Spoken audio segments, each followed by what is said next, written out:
The Prophet, he passed away on that Monday, and he was 63 years of age, sallallahu alayhi wasallam.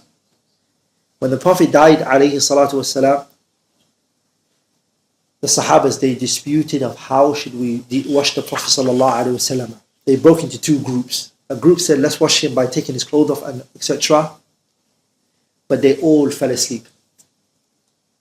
And what happened was, they saw in their dream to wash the Prophet sallallahu alayhi wasallam with his clothes on.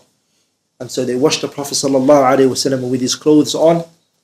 Aisha, she said, لَوْ اسْتَقْبَلْتُ مِنْ أَمْرِي مَسْتَدْبَرْتُ.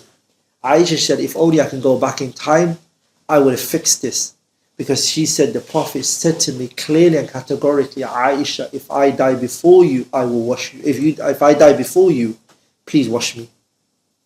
And if you die before me, Aisha, I will wash you. Aisha, she said, I forgot. Because that moment was very serious, remember. Yeah? Everyone was sad by the Prophet's death. So Aisha said, I forgot. It was her to wash this. The people that washed the Prophet ﷺ was Ali ibn Abi Talib, Al-Fadl ibn Abbas, Usama ibn Zayd. And they were the three that put him inside the grave.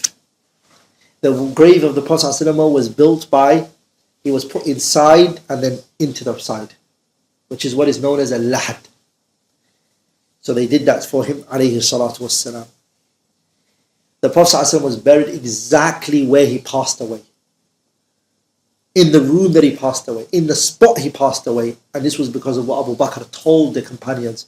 He said, I heard the Prophet ﷺ say something, مَا نَسِيتُهُ, I never forgot it. He said this, مَا قَبَضَ اللَّهُ نَبِيًّا, every prophet who passes away and is buried, إِلَّا فِي الْمَوْضِعِ الَّذِي يُحِبُّ أَن يُدْفَنَ فِيهِ.